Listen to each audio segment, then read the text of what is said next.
Gazette du Togo, une vision sur l'actualité togolaise et sur le monde.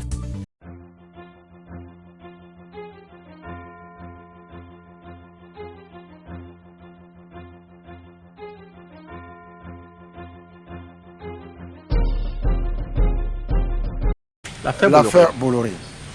Et vous avez dit que j'ai écrit aux autorités au sujet de Bolloré, la gestion de Bolloré depuis 2 ans. En fait, c'est pas comme ça que ça s'est passé. Je vais corriger un peu. Il y a 2 ans, nous avions, à l'occasion d'une autre affaire, c'était l'affaire Servère, nous avons constaté que l'État togolais, à travers la SALT, était actionnaire de Servère. Or, il se fait que des ministres du gouvernement sont actionnaires de Servère. Ça ne fait pas sérieux. On ne peut pas concevoir que des agents publics soient actionnaires de sociétés dans lesquelles l'État lui-même est actionnaire. Il y a ce qu'on appelle un conflit d'intérêts. Donc, ça a été pour nous. Et nous avons le directeur lui-même, le directeur de la SALT, était actionnaire dans Servère, alors que la SALT est actionnaire dans Servère. Vous voyez bien comment tout ça là se mélange, où il y a une confusion des genres, où l'État est actionnaire aux côtés, l'État est actionnaire aux côtés de certains ministres, de hauts fonctionnaires. Ça n'est pas sérieux. Et donc, nous nous sommes dit, il faut qu'on voit comment se déroulent les affaires au Togo, et il faut qu'on profite de l'occasion pour demander un assainissement de l'environnement des affaires.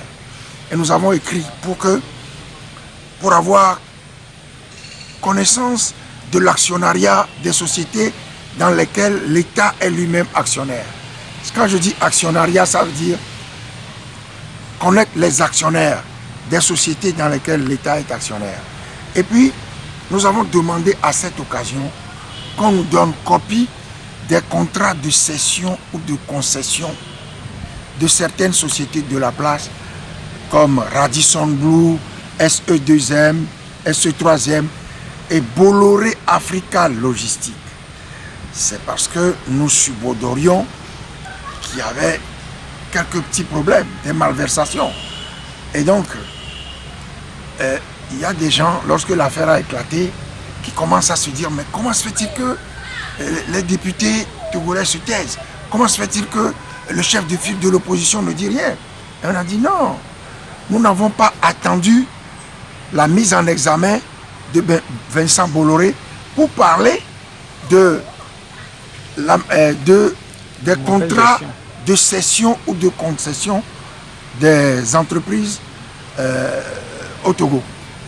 C'est parce que nous pensions que ces cessions ne sont pas faites dans les règles de l'art et qu'il se passait quelque chose. Or, aujourd'hui, qu'est-ce qui se passe? Monsieur Bolloré est mis en examen en France, ça veut dire inculpé, pour corruption d'agents publics étrangers, complicité de faux et usage de faux. Et puis d'autres choses. Or, nous disons, si à l'époque, on nous avait donné les contrats de concession, on verrait très bien, on aurait vu que les choses ne se sont pas déroulées dans les règles de l'art. Et nous avons compris que le refus de nous donner les copies des contrats signifiait évidemment que les choses ne se sont pas déroulées dans les règles de l'art. Et donc, aujourd'hui, M. Bolloré est mis en examen. Il est soupçonné d'avoir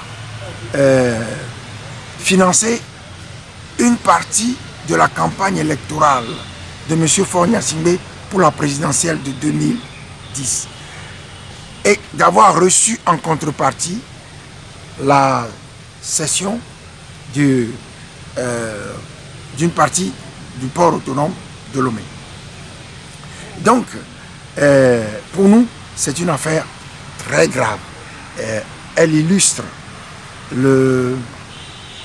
la malgouvernance politique et économique dans notre pays.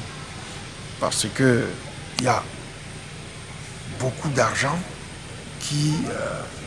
et surtout les intérêts des populations togolaises qui ont été lésés.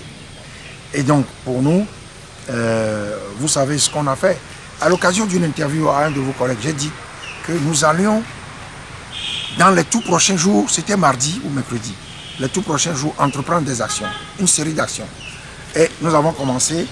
Il y a la présidente du groupe parlementaire qui a posé une question orale au gouvernement au sujet de l'affaire Bolloré et qui a demandé que les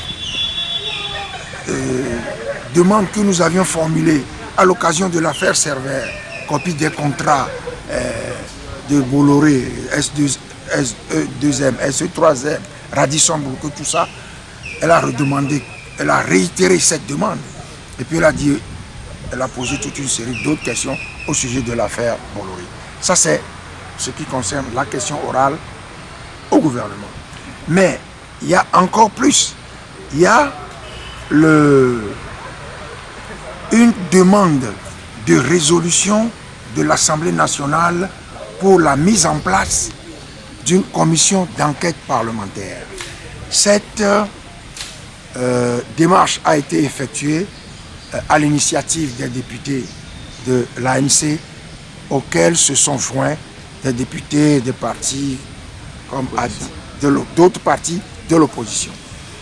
Donc ça c'est le deuxième élément de la démarche que nous avons entreprise.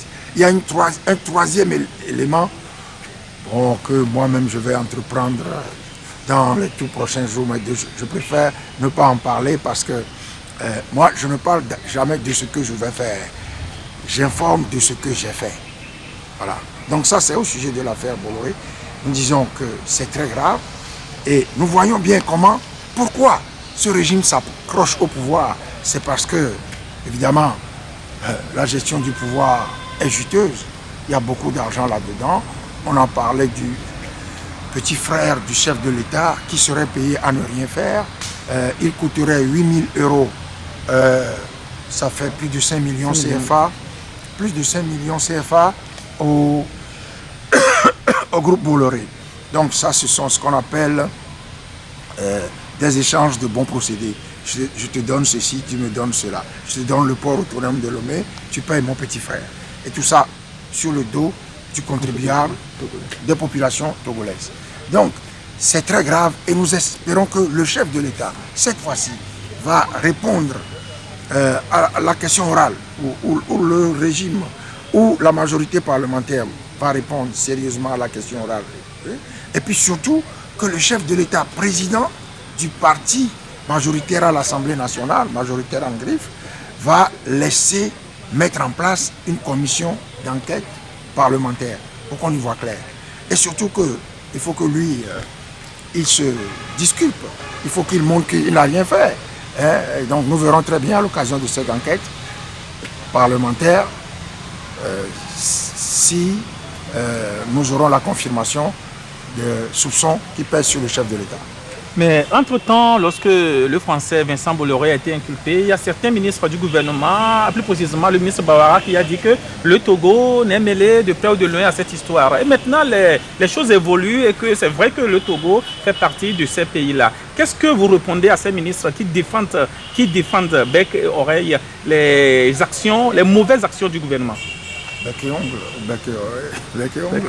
Bon, non, écoutez, il fait son travail, n'est-ce pas? Il défend son patron. Il raconte n'importe quoi pour défendre son patron. On dit, il est inculpé de corruption d'agents publics étrangers. Il y a un corrupteur et un corrompu. Un des corrompus, c'est M. Faure Gnassingbé. On dit, il a octroyé la cession du port de la gestion du port de Lomé contre le financement d'une partie de sa campagne électorale de 2010. Donc, il est corrompu. On ne peut pas dire que ça ne le regarde pas. ça le regarde. De toute façon, on va enquêter sur lui. Et il y a eu beaucoup de choses qui ont été dites sur lui. Et donc, ça ne le concerne pas. C'est juste une façon de parler pour fuir sa responsabilité. Mais il ne peut pas échapper à sa responsabilité.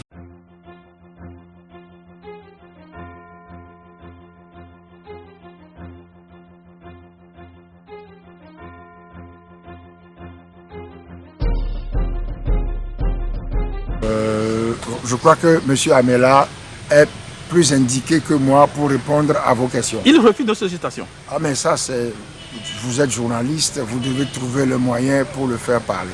Ce que moi je peux dire, c'est que M. Amela est rentré à l'ANC sans tambour ni trompette, sans fanfare. Là, il en sort avec un battage médiatique étrange. C'est si étrange qu'il faut attendre les jours qui viennent pour savoir quelle est la contrepartie de tout le battage médiatique qu'il fait.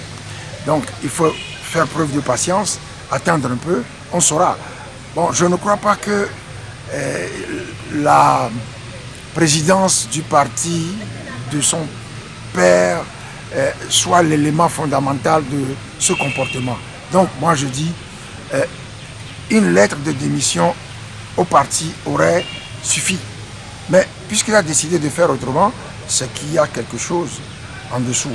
Je suis très patient, vu que monsieur Amela, je ne sais pas pourquoi nous parlons de monsieur Amela, c'est un militant comme un autre, il a décidé de partir. Vous savez, la défection ou la trahison, ça fait partie de, j'allais dire, c'est inhérent, ou si je veux utiliser un mot savant, c'est consubstantiel peut-être à l'action politique. Ce n'est pas la manière dont moi je vois les choses. Mais quand on est quelque part et qu'on manque de conviction, comme il y en a beaucoup au Togo, on quitte le parti où on est, on va quelque part. Bon, ça ne doit pas donner lieu à des interrogations parce que bon, il y a d'autres qui ont fait la même chose. Je ne sais pas si vous voyez ce que je veux dire, mais donc les gens sont libres. Nous saurons bientôt. Laissez le temps donner la réponse à vos questions.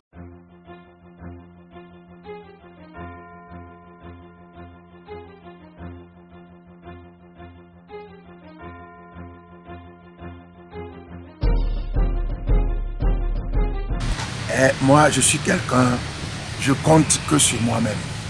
Je lutte et je compte sur ma force. Si M. Boari veut faire quelque chose pour nous, tant mieux. S'il ne veut pas faire quelque chose, je sais que nous, les Togolais, on est obligés de lutter pour nous libérer du joug de la dictature. Si Kofi vient de ceci, Alassane vient d'ici, Pacha vient, j'applaudis, mais il va se joindre à moi, il va se joindre à nous, il va se joindre au peuple togolais. Ne restons pas les bras croisés entre les jambes pour attendre que ça tombe du ciel. Et même en refusant de prier, il faut d'abord prier, il faut d'abord lutter. Et aide-toi et le ciel t'aidera. Voilà ce que je dis. La Gazette du Togo, une vision sur l'actualité togolaise et sur le monde. Rejoignez-nous sur le www.lagazettedutogo.com ou sur nos comptes Facebook, Twitter et YouTube. Pour tout contact, écrivez à contact@lagazettedutogo.com ou appelez le 92 80 88 53. La Gazette du Togo, c'est l'information en continu.